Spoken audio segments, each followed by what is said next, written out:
Next Door Neighbors is made possible by the support of the Nissan Foundation, the HCA Foundation on behalf of HCA and the TriStar family of hospitals, by a grant from the Corporation for Public Broadcasting, and by members of Nashville Public Television.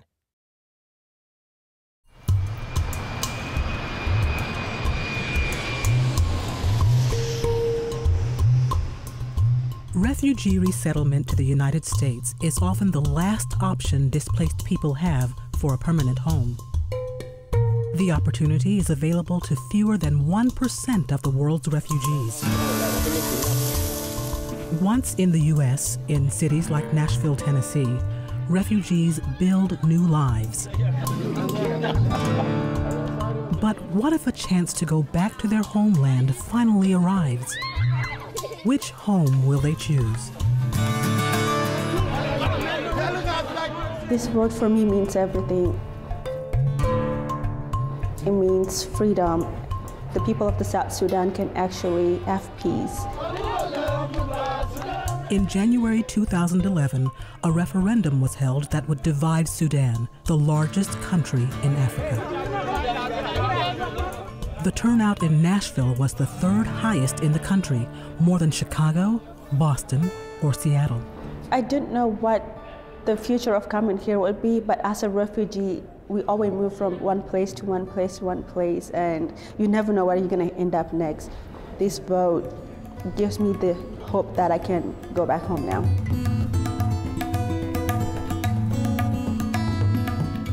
Of the 902 votes cast by the Southern Sudanese refugees in Nashville, only 4 elected to remain a unified Sudan. After years of civil war, the Republic of South Sudan will become the world's newest country.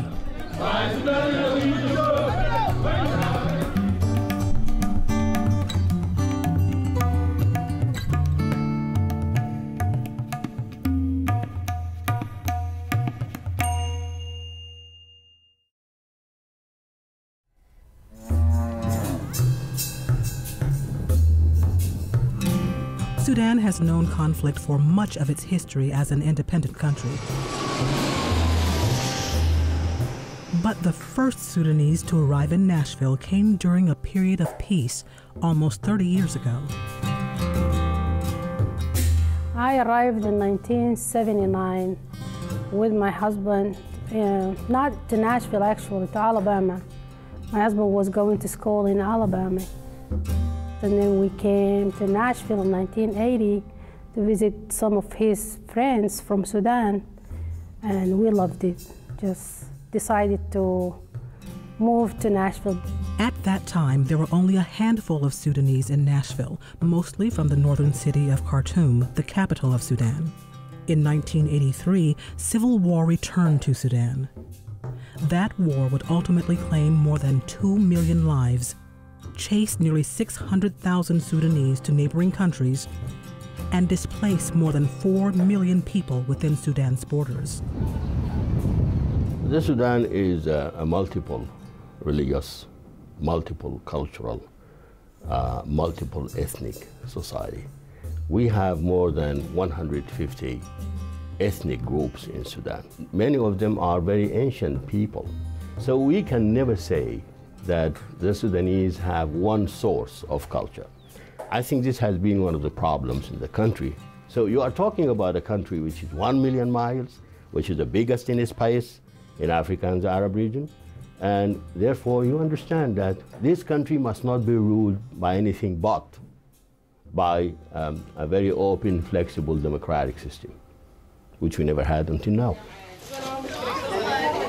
In Nashville, the earliest Sudanese arrivals all came from the north, but that would change when new Sudanese refugees were resettled here.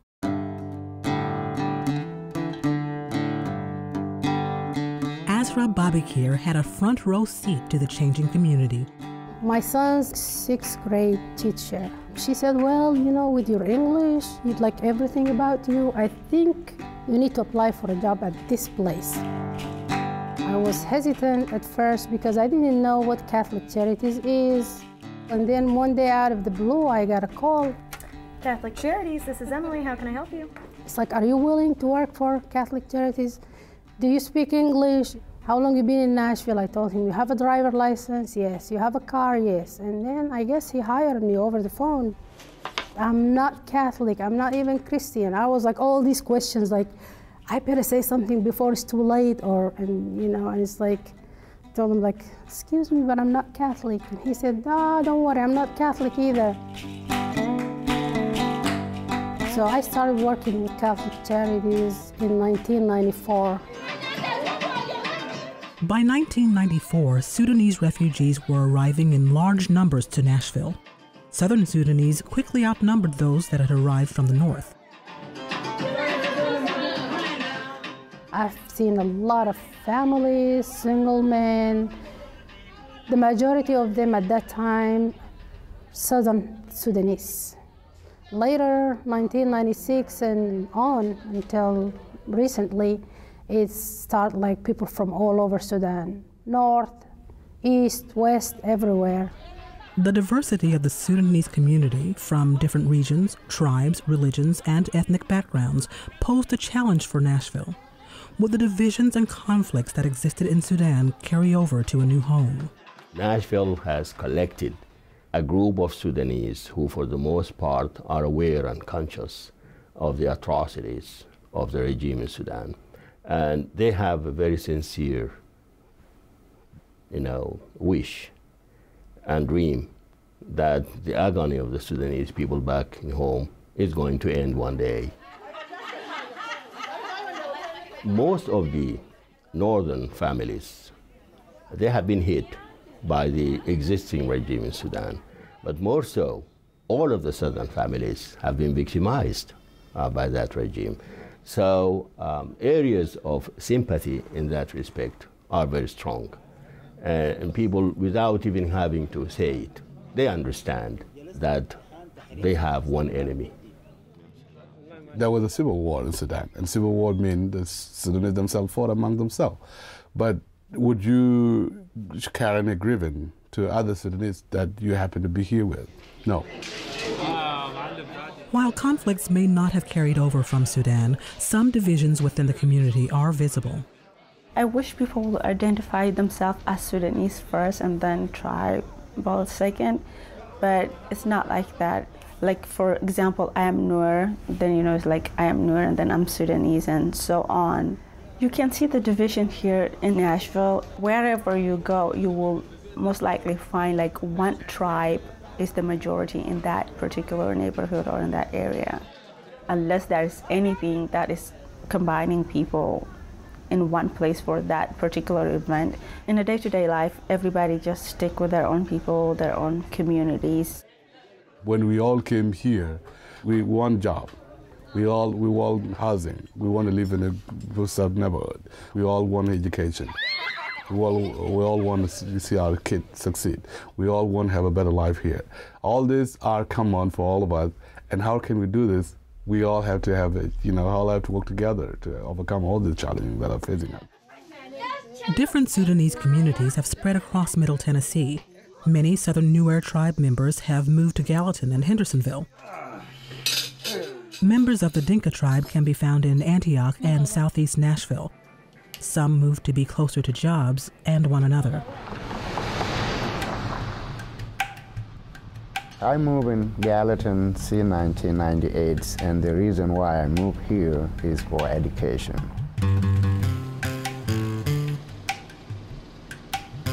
Because when I was in southern Sudan, I did not finish high school. Most of the area from the southern Sudan, we have no school at all. And that one, it affects ourselves, and also it affects our kids. At age 26, Tootroot was told that he was too old to enter a Davidson County high school. He was encouraged to go to the Adult Education Center to work on his GED. He tried going, but it wasn't enough. The problem is time. So the time is not enough for me to learn all those subjects, because 2 hours a day, 2 days a week, so they are not enough for me to learn more to accomplish what my goal is. Other Southern Sudanese faced the same problem. After moving to Gallatin for job opportunities, they approached the Sumner County Board of Education, which allowed them to enter Gallatin High School. When we hear that the Sumner County Board of Education allow us to go to high school, then we speed out the word to the people from different places. People move from California to Gallatin, people move from South Dakota to Gallatin, Minnesota, Iowa. Different places around Americans, so they come here because of the education. Nayan, you ask me. Do you have a garage? Education for Sudanese women is especially important. Women had even fewer chances to go to school in Sudan. In the United States, women can get caught in the grind, balancing home life, work, and raising children. Mario likes rabbits. Education is the key. More of the parents they are not educated, and then that one it affects their children. When the children bring their homework home, nobody help them. Not because the parents are not willing to help, but it's because they have no able to do that. In Davidson County, Gatluwak Tatch was also concerned about the ability of women to succeed without knowledge of English. When I look around in our community, I knew for a fact that there were a lot of other challenges that our community was going through. People, especially the single mom, they were sitting home with their children. They were not able to find job. They were not able to support their own kid.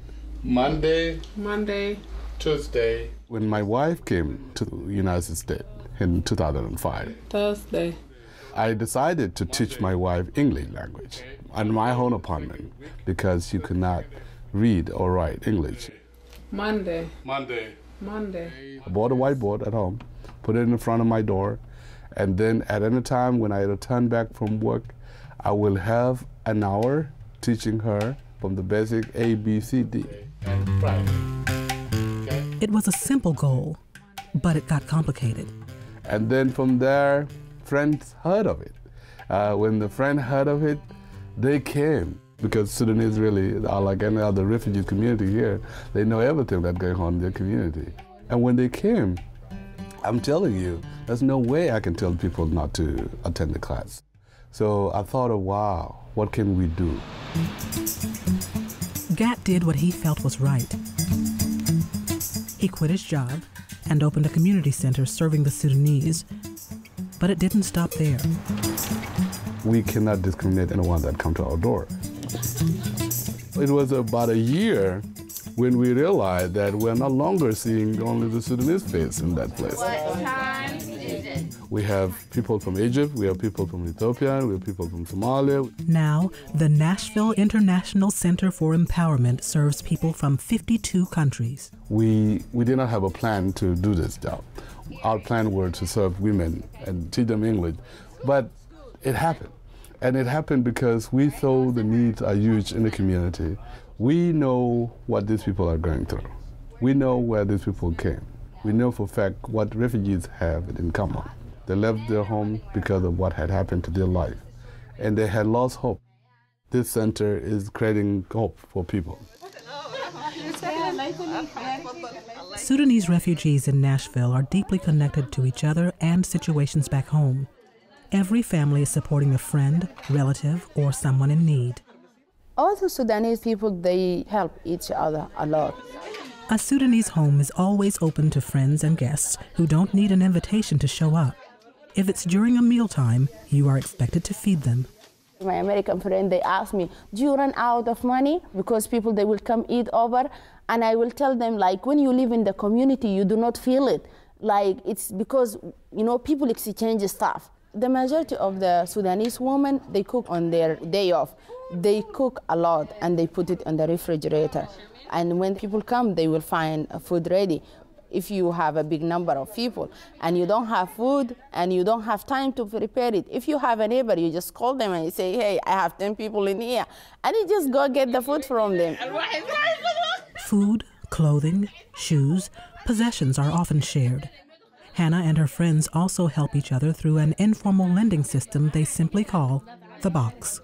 The idea of the box, like 12 people will gonna participate on that box. for 12 months. Everybody will pitch in $100 a month. Each month, one of the 12 ladies gets the whole box. For families getting by on a tight budget, the box helps them pay for more expensive needs. You can use it to pay for a school, buy a car. The box is very helpful also to send money back to our family in Sudan and people who are still in the camp. And also it is kind of communication between us. It helps us connect to each other.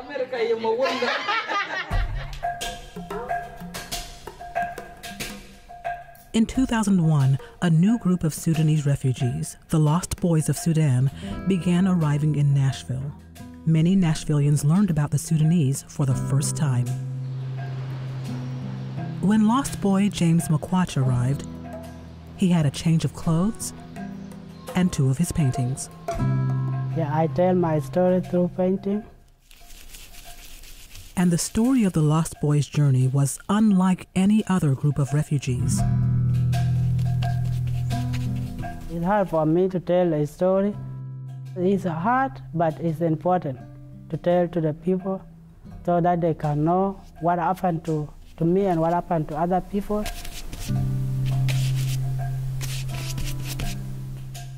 The Lost Boys of Sudan are a group of children that fled their homes and villages amidst the spreading civil war. From 1987 until 1992, the Lost Boys walked 1,000 miles from Sudan to Ethiopia and finally Kenya. They were attacked by wild animals, bombed by the northern military, starved, and even poisoned when they tried to find food in the jungle. The boys, most aged 5 to 11, took care of each other as best they could in an unforgiving environment. Life was hard. A lot of boys died. We started as 36,000 boys and only 26,000 made it to Ethiopia. From Ethiopia, only 16,000 boys made it to the refugee camp in Kenya. The Khartoum government sent its troops, and both by land and by air. They were bombing us using a helicopter gunship. It was terrible. Some of the boys died due to that, and of course, few made it.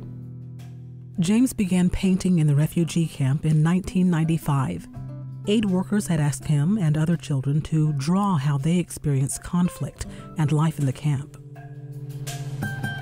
That one encouraged me to tell people about the life of the lost boy and my life. That's why I'm interested to drawing about right now.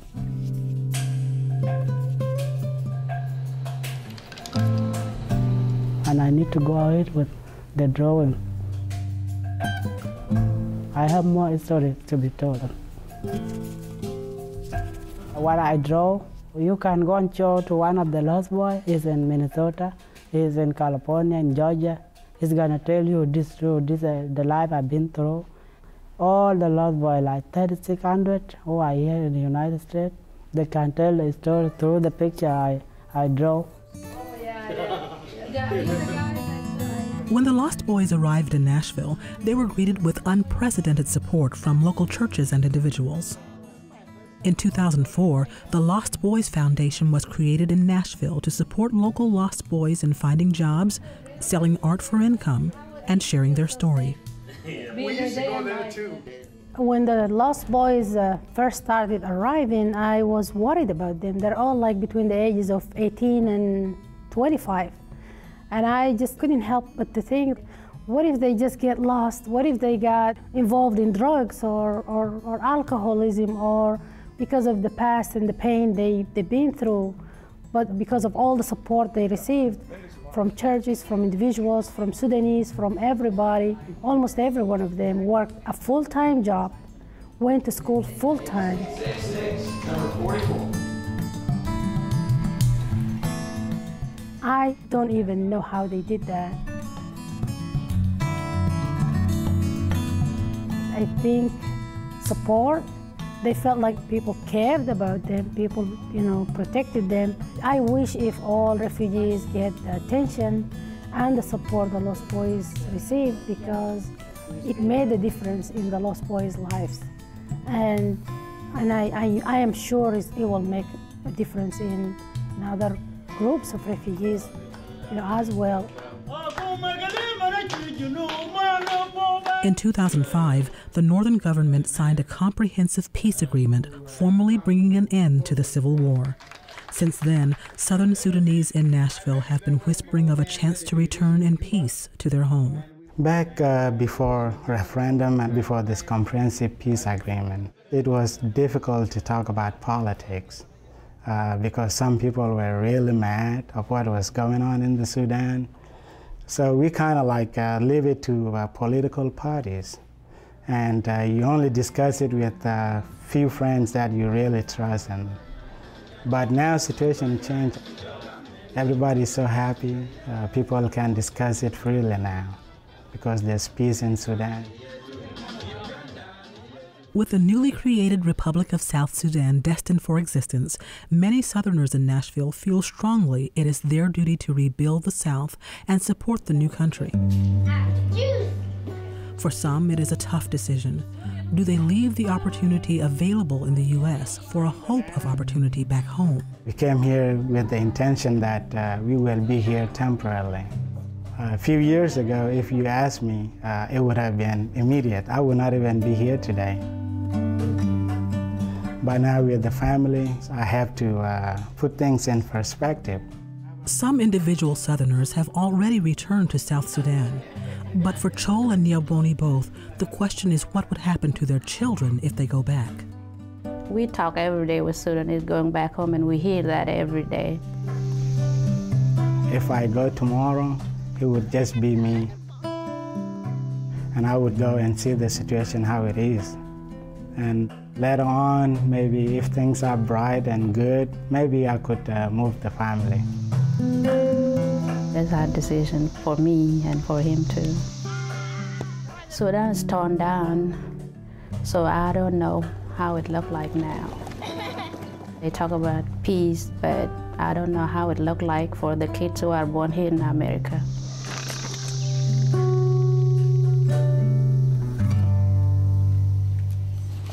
This is how people actually gather. Recent tensions in South Sudan threaten the success of the separation. Even the border between the South and North remains conflicted. Leaving Nashville will require some sacrifice. For Niawal Tutlum, it could mean giving up the freedom she has enjoyed in America. One of the greatest things I like about being grown up in America is that I have the freedom to speak my mind. I have a lot of opportunities to become somebody, not just a woman. Back home, pretty much your chances are, okay, you're a woman, you're gonna get married, and there's nothing else to do. There's no school, so there's no education, so your only chance is marry well, whatever that means, The challenge of being a woman in Sudan is the reason Niawal wants to go back. For me, I really want to go back home. I feel like I have been blessed. I have been given an opportunity to make a life for myself here and to get out of the war that many people did not get out of. The way to say thank you to that opportunity would be to actually go back home and do something for those women that are back home and those little girls that did not have an opportunity and maybe that are scared to be somebody or speak up and tell them that sometimes you just have to fight to be heard. My friends and I talk a lot about going back home and focus on girls' education, because if we educate the little girls, then they'll become educated mothers. Educated mothers will fight for their children to have an education, and then, that way we'd have a better country.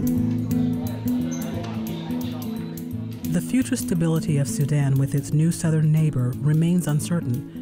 But in Nashville, many Sudanese will remain and continue their journey as Sudanese Americans.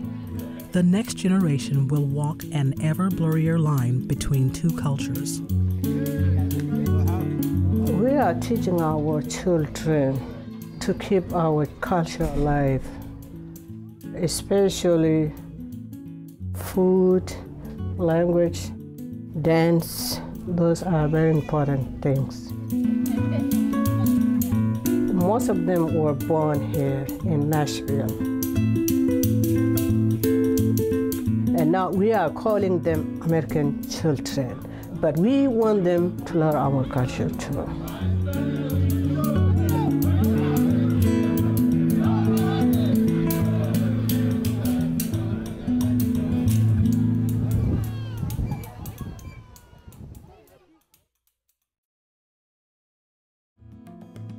Next Door Neighbors is made possible by the support of the Nissan Foundation, the HCA Foundation on behalf of HCA and the TriStar family of hospitals, by a grant from the Corporation for Public Broadcasting, and by members of Nashville Public Television.